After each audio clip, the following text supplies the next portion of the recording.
বাংলা সাহিত্য কথার পক্ষ থেকে আমার শ্রোতা বন্ধুদের সবাইকে নমস্কার, প্রীতি ও শুভেচ্ছা। যারা শুনছেন তারা নিশ্চয়ই যদি ভালো লাগে লাইক করবেন এবং সাবস্ক্রিপশন যারা করেননি তারা করবেন, এই অনুরোধ করে আজকের গল্পটি আমি শুরু করছি। আজকের এই প্রতিবেদনটিতে আমি বলতে চাই, কে সুখী হতে না চাই বলুন, কে সুস্বাস্থ্য থাকতে না চায়? সবাই চায় আমি ভালো থাকি, শরীরে কোনো রোগ জ্বালা না থাকুক, খুব আরামে থাকি, কষ্ট না হোক। তো এই ক্ষেত্রে কিন্তু রাজা থেকে প্রজা সবাই এক। তা আমাদের প্রখ্যাত লেখক সুকুমার রায় মহাশয়, যার লেখা আজও সব দিক থেকে, মানে সমাজের ক্রিটিসিজমের থেকে আরম্ভ করে সব দিক থেকে তার লেখা বিখ্যাত, বাচ্চাদের আনন্দ দেওয়ার থেকে শুরু করে সব কিছুই তার মধ্যে আছে। তার একটি গল্প আমি আপনাদের পড়ে শোনাবো। গল্পটির নাম অনেকেই হয়তো জানেন, রাজার অসুখ। রাজার অসুখ। এক ছিল রাজা, রাজার ভারী অসুখ। ডাক্তার, বদ্যি, হাকিম, কবিরাজ সব দলে দলে আসে আর দলে দলে ফিরে যায়। অসুখটা যে কি তা কেউ বলতে পারে না, অসুখ সারাতেও পারে না। সারাবে কী করে? অসুখটা সত্যিকারের নয়। রাজামশাই কেবলই বলেন ভারী অসুখ, কিন্তু কোথায় যে অসুখ তার কেউ খুঁজে পায় না। কত রকমের কত ওষুধ রাজামশাই খেয়ে দেখলেন, কিছুতেই কিছু হলো না। মাথায় বরফ দেওয়া হলো, পেটে সেঁক দেওয়া হলো, পায়ে চোখ লাগানো হলো, হাতে মাদুলি বাঁধা হলো, কিন্তু কোনো কিনারাই হলো না। তখন রাজামশাই গেলেন ক্ষেপে। তিনি বললেন, দূর করে দাও এই অপদার্থগুলোকে, আর ওদের পুঁথিপত্র যা আছে সব কিছু কেড়ে নিয়ে জ্বালিয়ে দাও।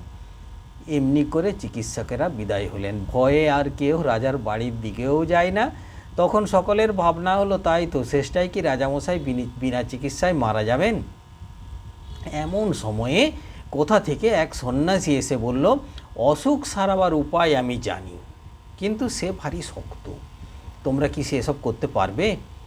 মন্ত্রী, কোটাল, সেনাপতি, পাত্র, মিত্র সবাই বলল, কেন পারবো না, কেন পারবো না, খুব পারবো, জান দিতে হয় জান দেব। তখন সন্ন্যাসী বলল, প্রথমে এমন একটি লোক খুঁজে আনো যার মনে কোনো ভাবনা নেই, যার মুখে হাসি লেগেই আছে, যে সবসময় সব অবস্থাতেই খুশি থাকে। সবাই বললে, তারপর? সন্ন্যাসী বললে, তারপর সেই লোকের গায়ের জামা যদি রাজামশাই একটা দিন পরে থাকেন, আর সেই লোকের তোষকে যদি এক রাত্রি ঘুমিয়ে থাকেন, তাহলে এই সব অসুখ সেরে উঠবে। সবাই শুনে বলল, এ তো চমৎকার কথা। তাড়াতাড়ি রাজামশাইয়ের কাছে খবর গেল। তিনি শুনে বললেন, আরে এই সহজ উপায়টা থাকতে এতদিন সবাই মিলে করছিল কি? এইটা কারো মাথায় আসেনি? যাও এখনই খোঁজ করে সেই হাসিওয়ালা লোকটার জামা আর তোষক নিয়ে এসো। চারদিকে লোক ছুটল, রাজ্যময় খোঁজ রব পড়ে গেল, কিন্তু সেই লোকের আর সন্ধান পাওয়া যায় না। যে যায় সেই ফিরে আসে আর বলে, যার দুঃখ নেই, ভাবনা নেই, সর্বদাই হাসিমুখ, সর্বদাই খুশি মেজাজ, কই তেমন লোকের তো দেখা পাওয়া গেল না। সবার মুখে ওই একই কথা। তখন মন্ত্রীমশাই রেগে বললেন, এদের দিয়ে কি কোনো কাজ হয়? এ মূর্খেরা খুঁজতেই জানে না।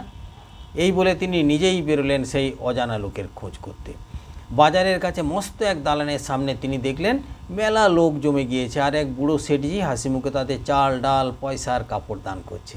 মন্ত্রী ভাবলেন, বাহ, এই লোকটাকে তো বেশ হাসি খুশি দেখাচ্ছে, ওর তো অনেক টাকা পয়সাও আছে দেখছি, তাহলে ওরা দুঃখই বা কিসের, ভাবনাই বা কিসের? ওরই একটা জামা তোষক চেয়ে নেওয়া যাক। মন্ত্রীমশাই এরকম ভাবছেন, ঠিক সেই সময় একটা ভিখারি করেছে কি, ভিক্ষা নিয়ে সেটজিকে সেলাম না করেই চলে যাচ্ছে। আর সেটজির রাগ দেখে কে? তিনি ভিখারিকে গাল দিয়ে জুতো মেরে তার ভিক্ষা কেড়ে তাকে তাড়িয়ে দিলেন। ব্যাপার দেখে মন্ত্রীমশাই মাথা নেড়ে সেখান থেকে সরে পড়লেন। তারপর নদীর ধারে এক জায়গায় তিনি দেখলেন একটা লোক ভারী মজার ভঙ্গি করে নানা রকম হাসির গান করছে, আর তাই শুনে চারিদিকের লোকেরা হো হো করে হাসছে। মানুষ যে এত রকম হাসির ভঙ্গি করতে পারে তা মন্ত্রীমশাইয়ের জানা ছিল না।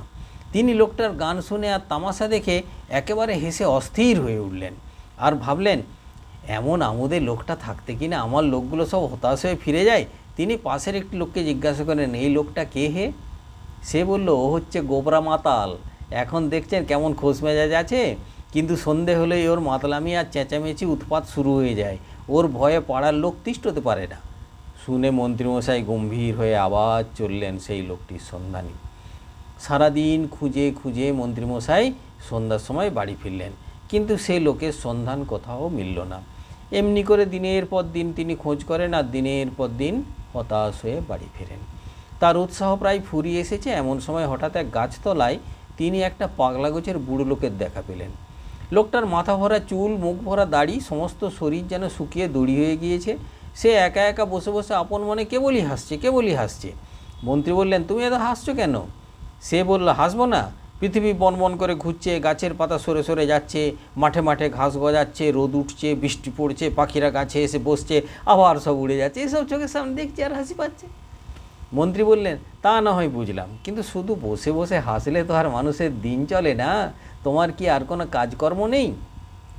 ফকির বলল, তা কেন থাকবে না? সকালবেলায় নদীতে যাই, সেখানে স্নান টান সেরে লোকজনের যাওয়া আসা, কথাবার্তা, এইসব তামাশা দেখে আবার গাছতলায় এসে বসি।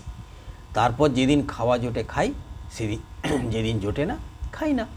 যখন বেড়াতে ইচ্ছা হয় বেড়াই, যখন ঘুম পাই তখন ঘুমাই। কোনো ভাবনা চিন্তা হট্টগোল কিচ্ছু নেই, ভারী মজা। মন্ত্রী খানিক মাথা চুলকিয়ে বললেন, যেদিন খাওয়া পড়া পাও না সেদিন কি করো? ফকির বললে, সেদিন তো কোনো লেঠাই নেই, চুপচাপ পড়ে থাকি আর এই সব তামাশা দেখি। বরং যেদিন খাওয়া হয় সেদিনই হাঙ্গামা বেশি।